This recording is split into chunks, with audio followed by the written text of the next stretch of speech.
Some of the most popular Airbnb markets in the country could actually destroy your business if you don't know what to look for.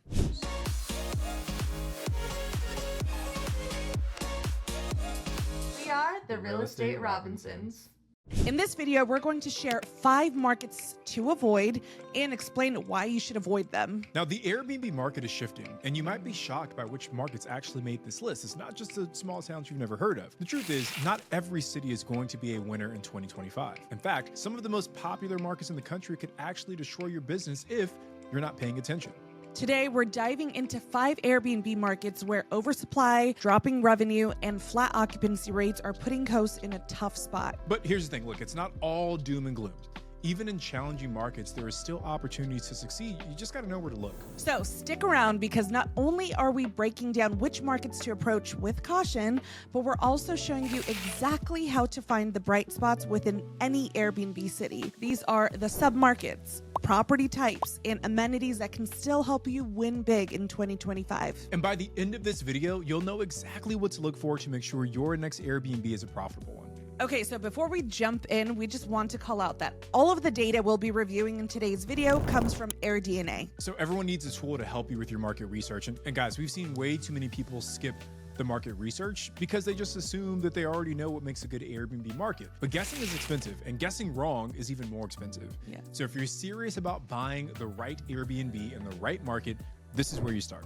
All right, let's quickly cover some of the key terms that we'll be discussing in today's video. First is average monthly listings. This is the average number of active Airbnb listings in that city annually. Next is listings percent change, where we're just comparing the change in the number of average monthly listings from one year to the next. RevPAR percent change is just like listing percent change, but we're comparing the change in RevPAR. And RevPAR stands for revenue per available room. All you need to know is that it's a fancy metric to track revenue. And last is occupancy percent change, where again, we're just comparing the change in occupancy from one year to the next.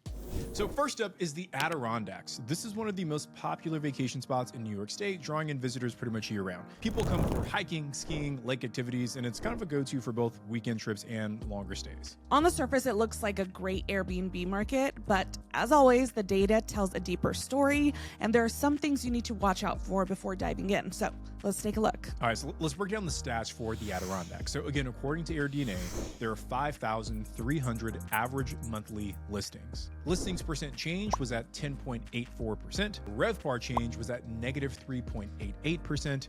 And finally, occupancy was at negative 0.08%. So let's break these stats down. The double-digit growth in listings from 2023 to 2024 led to an almost 4% decrease in revenue across the market.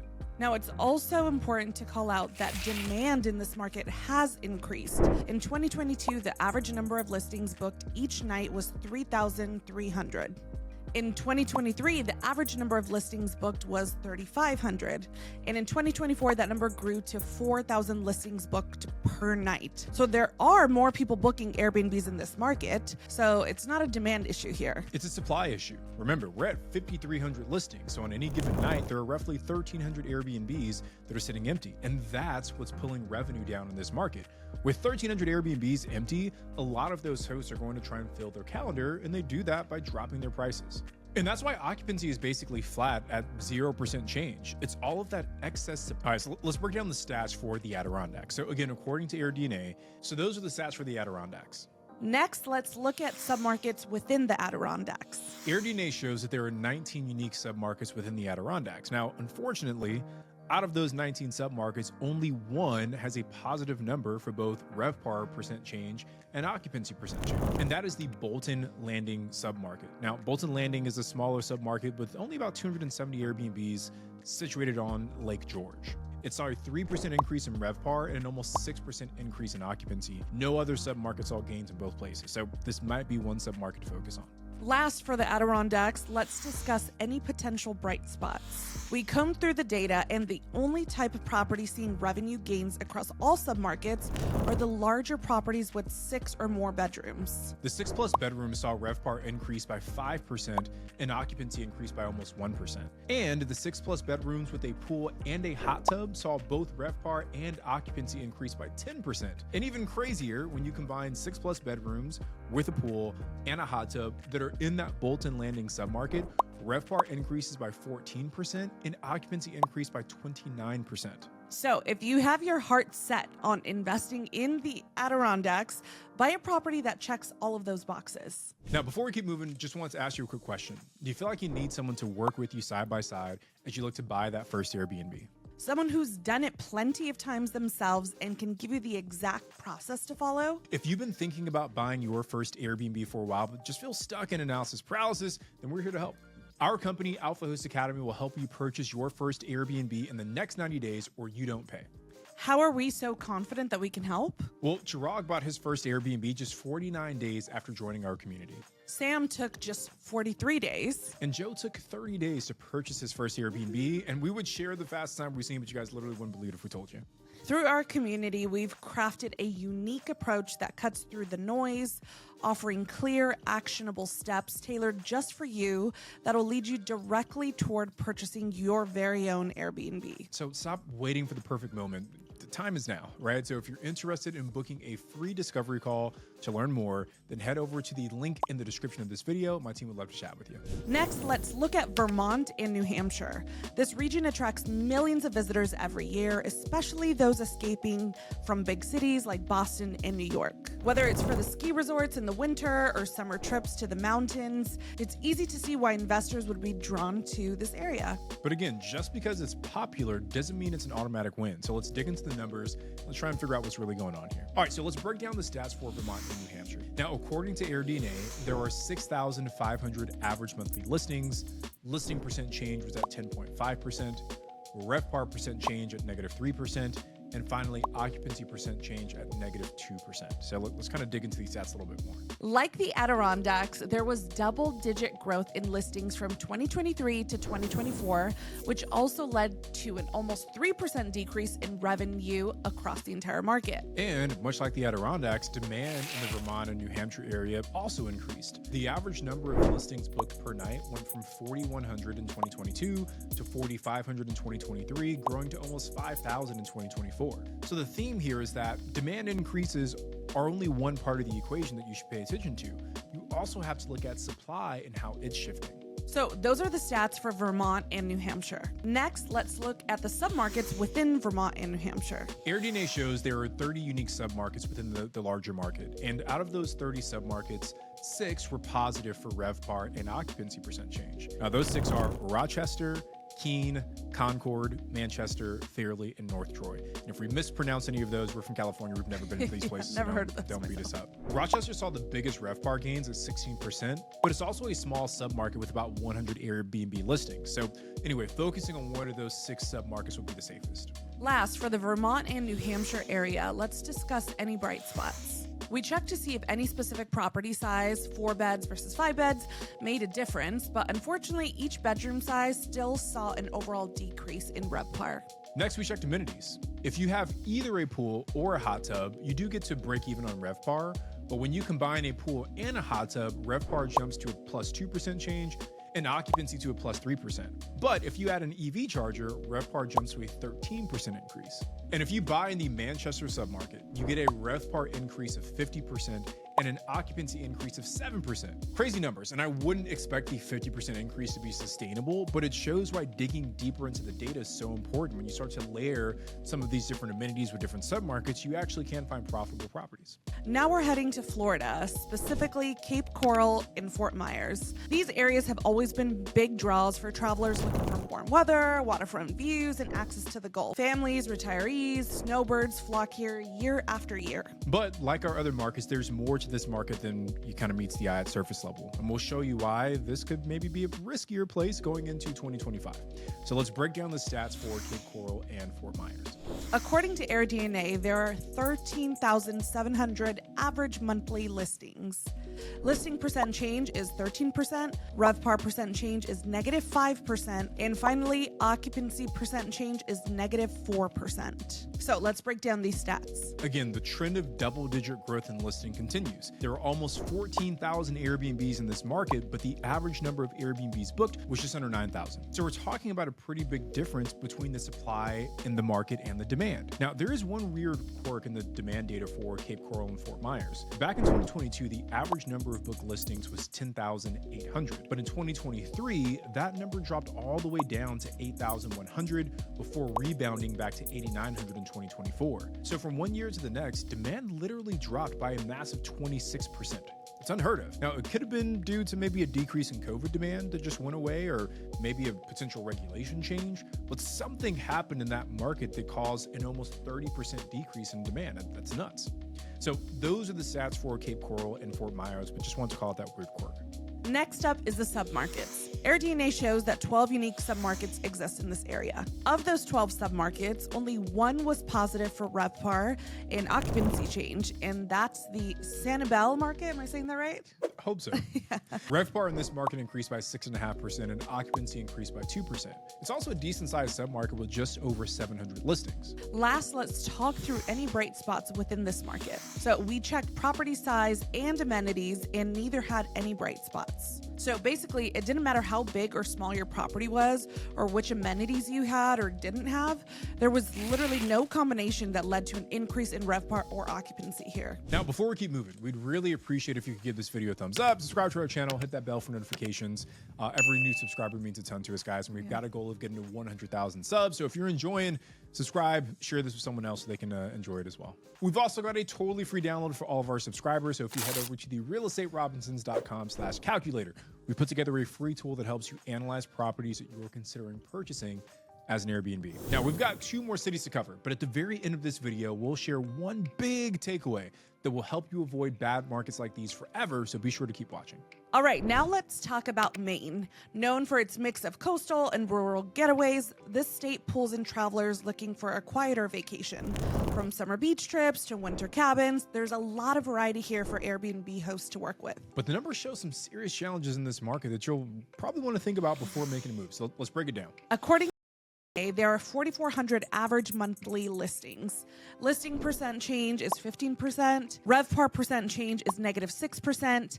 And finally, occupancy percent change is -3%. So let's break these stats down. Now, the Maine market has some interesting things going on as well. First, demand actually paced with listing growth for 2024. Listing growth was at 16%, demand growth was at 16%. But the problem was in 2023. In 2023, demand growth was at 12%, but supply growth was at 21%. And in 2022, demand growth was at 27%, and supply growth was at 29%. So basically, even though supply and demand growth were equal for 2024, supply had outpaced demand for 2 years in a row, and we were seeing the impacts of that last year. So it's an important reminder for all of us as Airbnb investors to look not only at last year, but the years before last year as well, so we can get a better picture of supply and demand over the long run. So those are the stats for Maine. All right, submarkets are next. AirDNA shows that there are 31 unique submarkets in this area. And luckily, of those 31, there are actually 7 that saw increases in both occupancy and RevPAR, which is a good sign. And those submarkets are Unity, Phillips, Durham, Buckfield, Eastbrook, Winthrop, and Augusta. I'm very nervous I'm saying these wrong, so I hope did I say them okay? I think so. Now, obviously, AirDNA has lumped pretty much all of Maine into one market, so it makes sense that not all parts of the state are reacting the same way. And it's also worth calling out that some of these 7 submarkets are pretty small. 3 of them have less than 40 listings, 5 of the 7 have less than 100, and the biggest of the 7 only has 171. But this also ties into themes that we're seeing across Airbnb cities in general. It's the mid-sized and the small-sized Airbnb cities that are offering less competition and potentially better returns with lower risk. Unfortunately, there were no bright spots for this market. We tried different variations of bedroom counts and amenities, but across the entire market, there was no combination that we personally found that led to gains in RevPAR and occupancy. When we dug into some of the specific submarkets, we did see that having a pool and hot tub did the trick, but again, that was in smaller submarkets where there were only 3 or 4 other listings that had those amenities. And for us, when we try and make decisions, the more data points we have, the more confident we can be. And if I only got 3 properties, I can be only so confident in that data. Last up is Cape, San Blas, and St. George Island. Going back to Florida, these are smaller Florida markets that get a lot of attention from travelers looking for a more kind of low-key vacation, right? So beautiful beaches, fewer crowds. They're often seen as great opportunities for Airbnb investors. But like most kind of hidden gem markets, they also come with some unique risks. So let's break down the stats for Cape San Blas and St. George Island. Now, according to AirDNA, there are 3,700 average monthly listings. Listing percent change was at 4%. RevPAR percent change was at -6%. And finally, occupancy percent change was at -3%. So let's dig into these stats a little bit more. This market only saw a 4% growth in supply. So why is revenue down? Again, we have to dig into the history of the city. Demand in 2024 grew by 5%, which is great in comparison to the 4% growth in supply.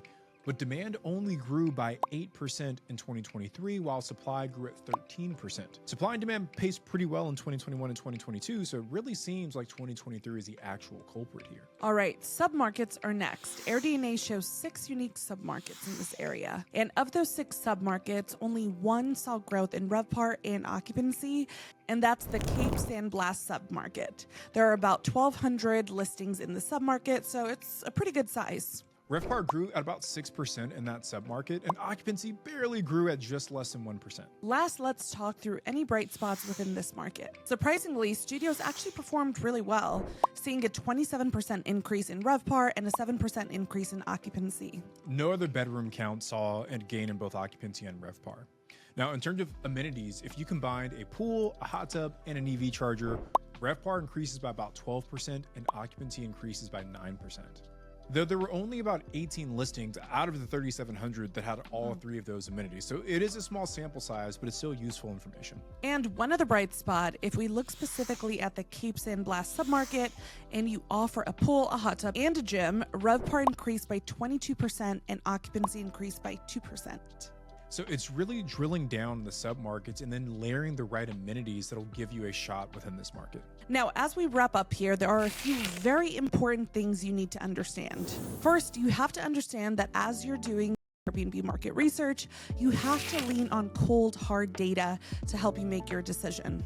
Second, we should all be wary of big, massive spikes in supply. If the number of listings increased by 15% from one year to the next, you have to see demand increase by at least 15% to offset that. And most of the markets we evaluated today saw demand increase at a pace that was slower than supply, causing revenue and occupancy to decline. The other piece we didn't mention today, but that's also incredibly important, is the quality of the new listings that are coming online.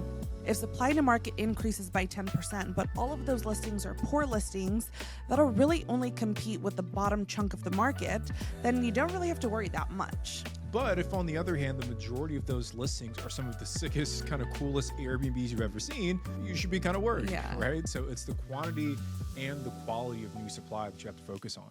And it's just good practice to review what new Airbnbs you're competing against. And the final point here is that there are always outliers. And within each of the markets that we just shared, there are Airbnbs that are out there crushing it. So our goal in sharing all of this was not to discourage you from investing in any of the markets we listed or any similar markets that you personally find. Our goal is to encourage you to really take the time to dig a little bit deeper and understand how each city operates and try and identify where those bright spots are, right? That's why we included those, because there's always a chance that even if the overall market is seeing revenues decrease, certain types of properties might be performing well.